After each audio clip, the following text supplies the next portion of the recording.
as you know that we will have a city tours presentation. More specific is about Hanoi.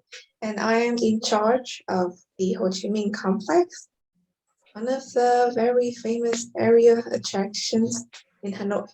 So now, let's get started. Yeah, so this is a table of contents. So based on the questions I received, I divided into 3 main parts. First one is about Ho Chi Minh, his biography, milestones of his life, and his contribution to Vietnam and to the world as well. And secondly is about Ho Chi Minh Mausoleum. And lastly is about the One Pillar Pagoda. Okay, so first, let's have a closer look at a really great person named Ho Chi Minh. And some general information about him.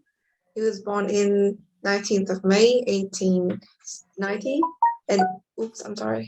and died in the 2nd of September, 1969. And he was born in a Confucian family with a peasant origin in Huangchu village, Nam Dan district of Nghệ An province. And he was one of the greatest Vietnamese revolutionary and politician, I believe. And beside that, he was also a writer, a poet, and a journalist. And he wrote several books, articles, and poems in Chinese, Vietnamese, and French. Still, this information are still uncertain because there are some information about his birth and early life was still ambiguous. Okay, let's talk a little bit about the background of Vietnam at that time when he was born. So it was the late of 19th century when French colonial domination dominated and exploited our country. The economy was dependent on France, and most of Vietnamese were illiterate, and the information about the progress being hidden from the outside. And Vietnam also divided into several classes that I have presented as my latest presentation. And there are also lots of, there are some patriotic movements started at that time. And in the early, it was outspread more. Okay, so this is some milestones in his career that I think is the most glorious in his whole career. So in 1911, he left Vietnam and worked as a cook on a French steamer. And as you know, it's the first time he left Vietnam to seek for liberty of the country. And in the 3rd of February in 1930, he founded the Communist Party of Vietnam. And as you know, our famous August Revolution occurred in the 19th of August 1945. And also in that year, in September the 2nd, the establishment of Democratic Republic of Vietnam was also occurred. And throughout 1945 to 1954, he led Vietnam to the victory of the resistance war against the French. And so on, after the French, we have to fought against the US. But in 1969, he had to stop his career because he got a health problem and he died. Okay, so these are some of his contributions. So he was served as a prime minister of our government at that time, especially in the French era, the US also. And he also led a long and ultimately successful campaign to make Vietnam independent. This was really important and thankful for him, and for us, sorry. And also he was one of the most influential communist leaders of the 20th century, and he still spread his impacts nowadays. And finally, it's about Ho Chi Minh thoughts. Well, he got this through the it was built upon the Marxism and Leninism, who he really respect, and that was affect lots of people and the Communist Party of Vietnam at that time. And in other fields, as I mentioned before, he also a great writer. So he got some amazing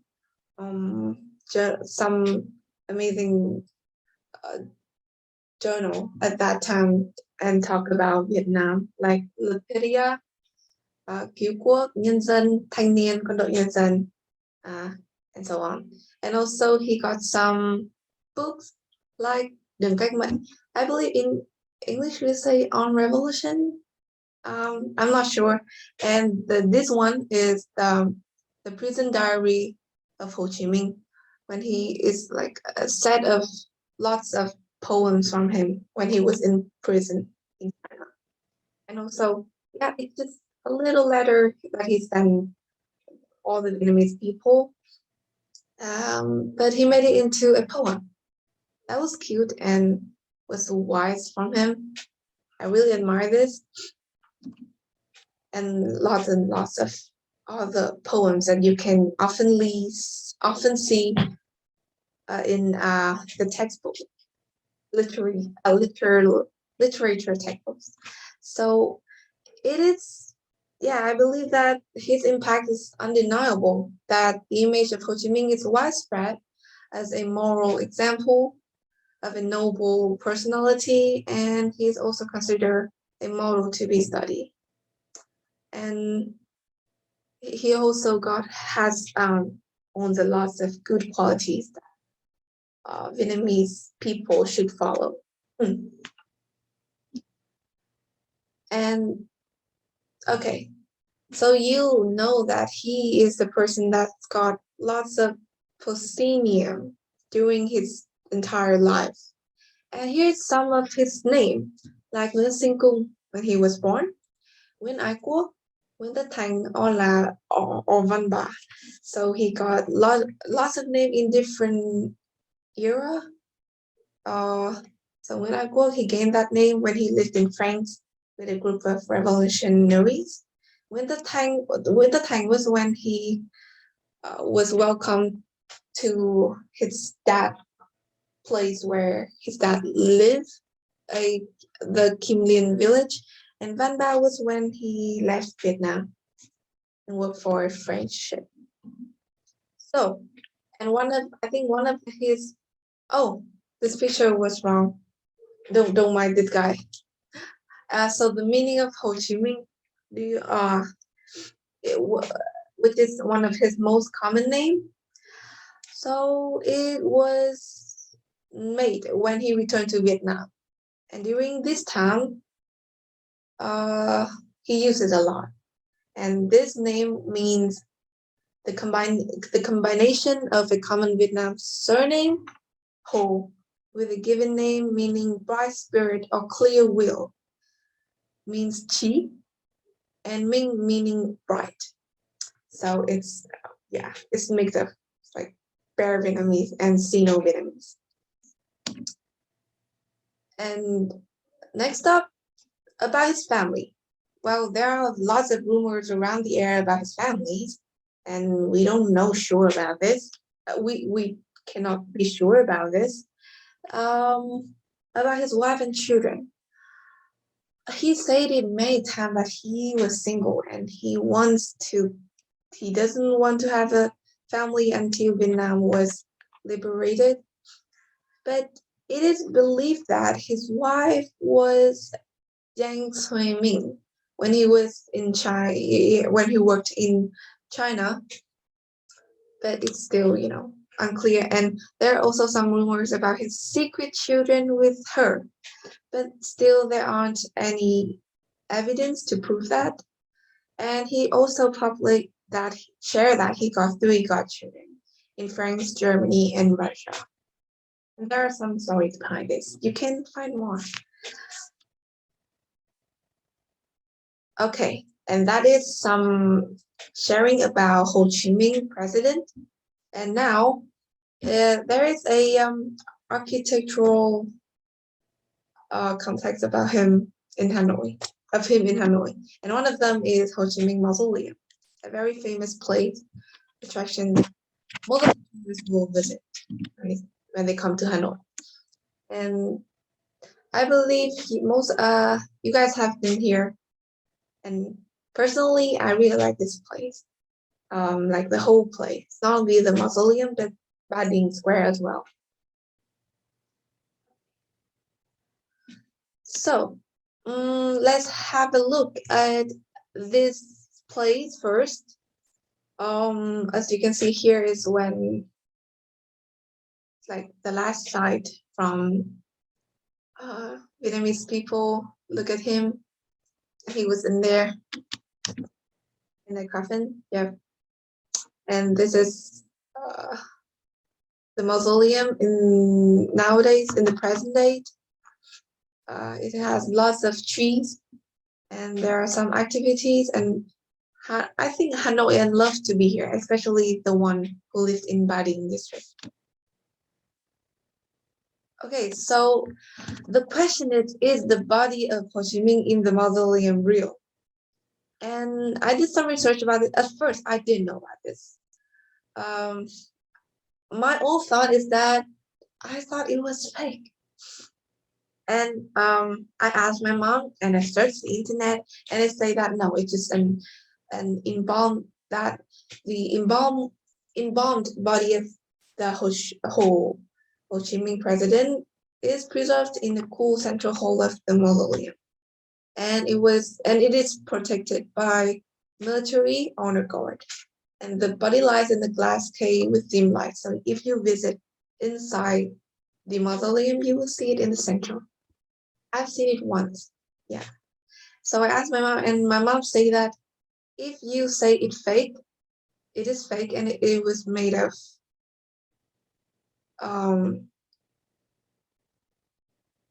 wait, I forgot that word again. Okay, so if it's not real, if I spread that news to other people, I would be arrested and be in jail. My mom scolded me that I don't know that, because yeah, that's my question. It says if I spread the fake news, I will be in the jail. Yeah, I hope you guys will answer that later. Okay, so here are some of the activities you can do in the mausoleum. Personally, I love the flag ceremony. I used to be attend to the flag ceremony several times. It's really cool. And we also have the thread laying ceremony and some visiting inside the mausoleum and to the still house of Ho Chi Minh as well. So one thing is that taking flowers into Ho Chi Minh Mausoleum. I'm not sure about this, but I believe it is this one, the breath laying ceremony. Is that right?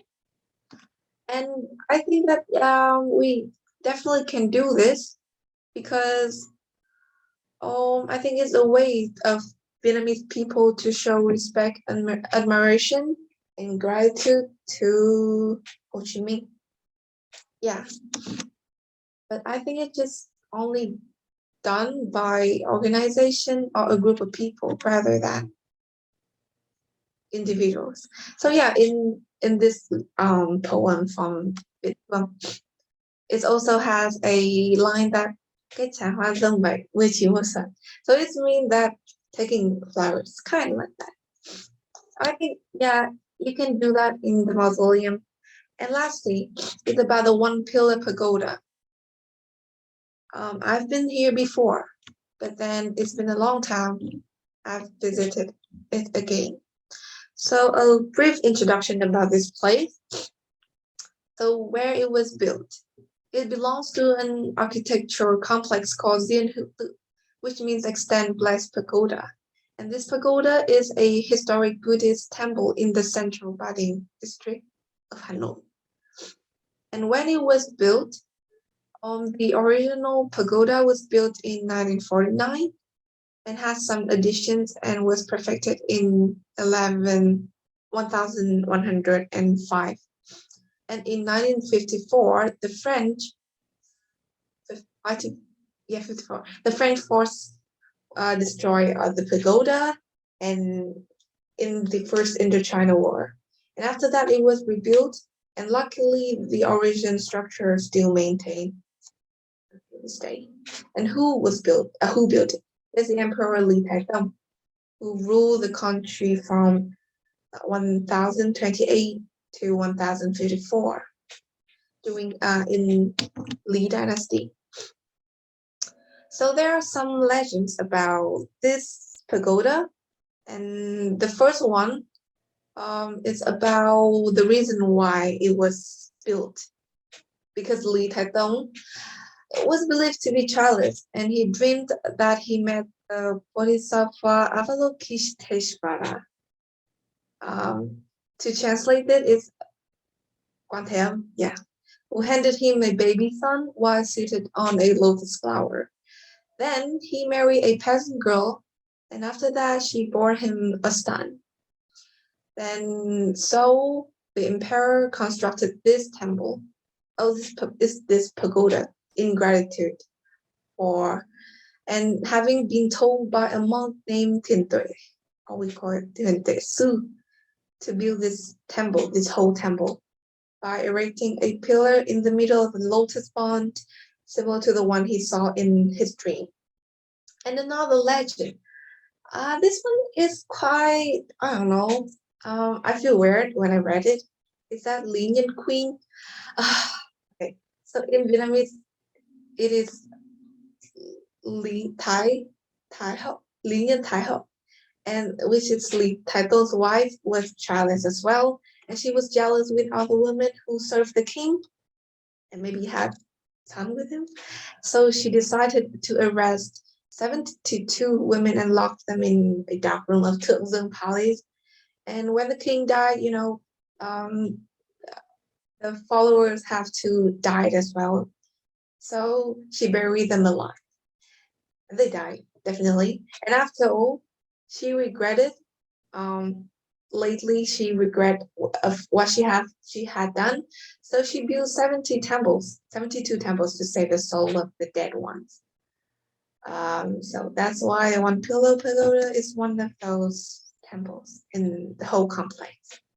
But I don't know. I don't really believe. Yeah, it's just legend, so do not believe in it. And here are some more images of this One Pillar Pagoda. And I hope if the pandemic improves, I can have a chance to visit it again.